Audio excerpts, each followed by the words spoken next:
बच्चे के नहीं होता था। एक एक गांव, एक एक ढाणी में आप पहुंच जाइए। मैं तो कह रहा था कि वीडियो बना के आज ही तुरंत राहुल जी को भेज देना चाहिए, अच्छा लगेगा। एक एक आप देखिए, कई बार एसपी से बात होती थी, वो थानेदार उन्हीं के पास नहीं जाता था, थानेदार एसपी के पास नहीं जाता था, एसपी को सलूट नहीं करता था, वो जाके अपने एमएलए के पास सलूट करता था।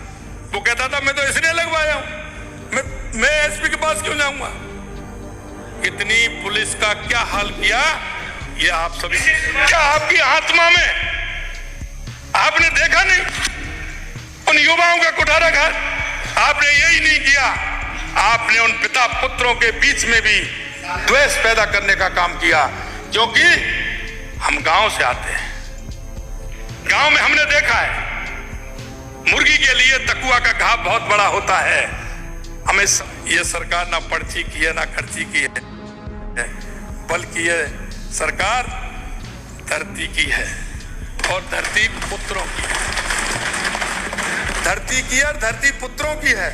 लेकिन एक परिवार को समर्पित कुछ माननीय सदस्यों को एक, क्योंकि माननीय नेता प्रतिपक्ष जी से मैं कहना चाहता हूं, इस देश में आजादी की लड़ाई में बहुत का योगदान रहा है, लेकिन हमेशा मैं देखता हूं आपके पास वही नाम 3 है या 4 है। ऐसा क्यों? अरे इस देश की आजादी में बहुत लोगों का योगदान रहा है, बहुत लोगों का योगदान रहा है, कभी उनको भी सम्मान दे दिया करो। आप सिर्फ 3, अरे बहुत अच्छा स्लोगन पड़ा। मैं तो कह रहा था कि वीडियो बना के आज ही तुरंत राहुल जी को भेज देना चाहिए, अच्छा लगेगा। आज ही शाम को आपको धन्यवाद देंगे।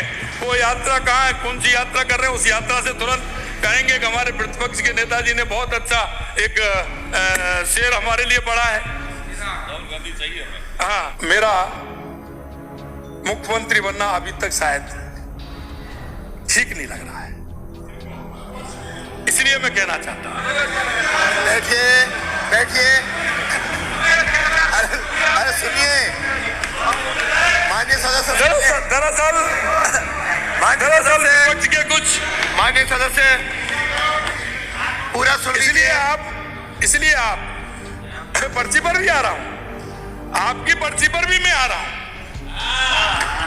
दरअसल विपक्ष के कुछ माननीय सदस्यों के अवचेतन मन में पर्ची का डर बैठा है, आपके मन में पर्ची का बड़ा डर बैठा है, इसलिए वो बार बार पर्ची का उल्लेख करते हैं। मैं आपको ध्यान दिलाना चाहता हूं, थोड़ा डिटेल में तो मैं बताऊंगा, मैं ध्यान दिलाना चाहता हूं विपक्ष के सदस्यों को। ये पर्ची का डर कौन सी तारीख का है, आपको कौन सी तारीख का पर्ची का डर है? ये 25 सितंबर 2022 आपको ध्यान होगा, कांग्रेस विधायक दल की बैठक के बहिष्कार का बाद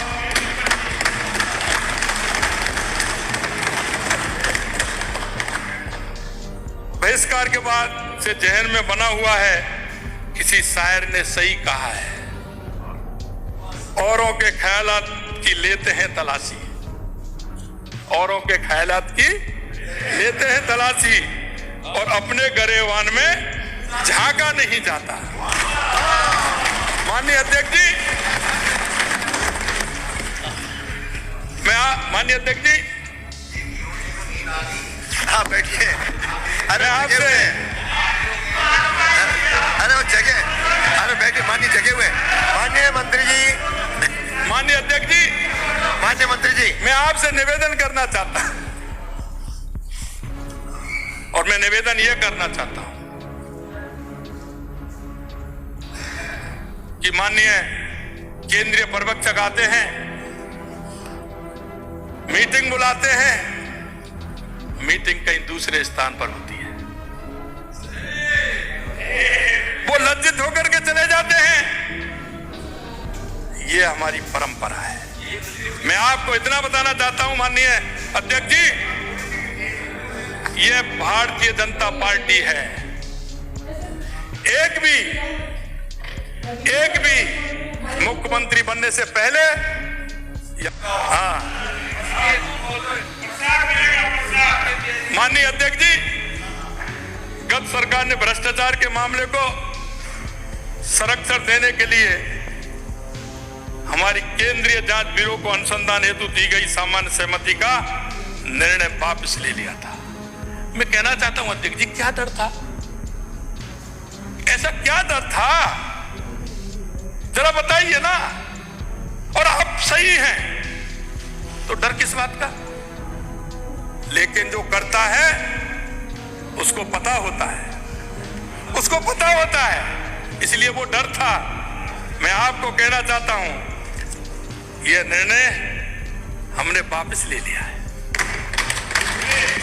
यह निर्णय हमने वापस ले लिया है, यह मैं ध्यान दिलाना चाहता हूं। इससे कई प्रकरणों के अनुसंधान व विलंब, अपराध के साक्ष्य के नष्ट होने की आशंका बनी रहती है, इसलिए आपने उसको सहमति नहीं दी। हमने भ्रष्टाचार पर जीरो टॉलरेंस का वायदा किया है और इसे मूल मंत्र है, इसे पूरा करेंगे, इसलिए सीबीआई को फिर से हमने अनुमति दी। माननीय अध्यक्ष जी,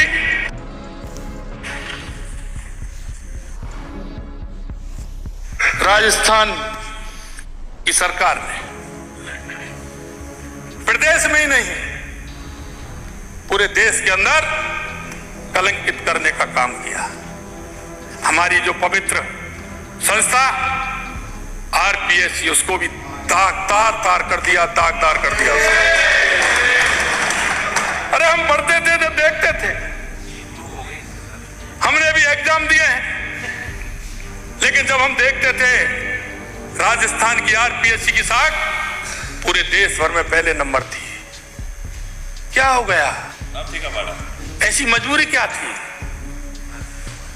सरकार चलाना मजबूरी हो सकती है, लेकिन संस्थाओं के ऊपर अगर अंगुली उठे तो ये प्रजातंत्र में इसके लिए कोई स्थान नहीं है। जिस प्रदेश का युवा दुनिया भर में जाकर अपनी सफलता का परचम लहराता था, उस प्रदेश के युवा को अपने घर में ही पेपर लीक जैसे अन्याय का सामना करना पड़ा। पेपर लीक के घोटाले के मुख्य सरगना को गत सरकार ने पर्दे के सामने लाने में विफल रही। पूरे 5 साल तक प्रदेश के युवाओं को निराशा, असंतोष और आक्रोश प्राप्त हुआ। ये युवाओं के साथ धोखा कभी बर्दाश्त नहीं होगा। प्रदेश की संवैधानिक संस्था आरपीएससी, जैसा मैंने बताया, लज्जित किया। इसके स्टैंडिंग मेंबर पेपर चोरी करते पकड़े गए। अरे आपको शर्म आनी चाहिए। हमें यह देखना चाहिए कि क्या हो रहा है। क्या आपकी आत्मा में आपने देखा नहीं उन युवाओं का कुठाराघात? आपने यही नहीं किया, आपने उन पिता पुत्रों के बीच में भी द्वेष पैदा करने का काम किया। क्योंकि हम गांव से आते हैं, गांव में हमने देखा है मुर्गी के लिए तकुआ का घाव बहुत बड़ा होता है। हम इस सदन के पवित्र मंदिर में बैठे हैं, इन बातों पर हमें विचार करना चाहिए। मैं आपसे कहना चाहता हूं, उस पिता से जब वो पैसे मांगता है, पिता की मजबूरी होती है, किसी साहूकार के पास जाता है, किसी रिश्तेदार के पास जाता है, वहां से वो पैसा लेकर के आता है, कोचिंग कराता है, कमरा दिलाता है, और बेटा भी उसको विश्वास दिलाता है कि पिताजी अब की बार मेरे को पढ़ा दीजिए, मैं निश्चित रूप से मैं पेपर में पास होकर दिखाऊंगा। बेटा इस बात को पिताजी से कहता है, और पिताजी भी इस बात का विश्वास करते हैं कि बेटा ने मेरे से गुहार लगाई है, पढ़ने के लिए कहा है, मेरा फर्ज बनता है मैं कहीं से लाऊं, लेकिन इसको मुझे पढ़ाना है। वो पढ़ाने के लिए पैसे लेकर के आके देता है, कोचिंग करता है, कमरा लेता है, दिन रात मेहनत करता है, और जब पेपर लीक हो जाता है तो वो खून के आंसू रोता है और वो कहता है कि मैंने दिन रात मेहनत की, मेरी उस मेहनत का कोई परिश्रम नहीं मिला। इस तरह का काम और आत्मदाह करने को आपकी सरकार ने ऐसे युवाओं को मजबूर कर दिया। उस पिता की छाती पर हाथ धर के देखिए कि उस पिता के साथ क्या हो रहा है। घर में बजट बनाते हैं, बजट किस तरह से बनता है। उस बजट जब उसका दिक्कत पैदा करता है तो पिता को चिंता नहीं सोने देती है, वो दिन रात उस चिंता में सो नहीं पाता है। आप उसकी तड़पन को नहीं समझ सकते, क्योंकि मैं कहना चाहता हूं कई सदस्य तो ऐसे हैं जिन्होंने खुद ने नहीं किया, पिताजी की और उनके पूर्व की खा रहे हैं, और वो ऐसे बोलते हैं कि हमने कमा के दिए क्या। मैं आपको सत्य कहना चाहता हूं, कई ऐसे लोग जिनको ये नहीं आता, यहां नहीं कहीं भी हो, मैं आपसे कहना चाहता हूं छोड़िए, लेकिन बात ऐसी करते हैं। अरे आप करके देखिए, मालूम पड़ जाएगा। एक काम करने में पसीना आ जाता है,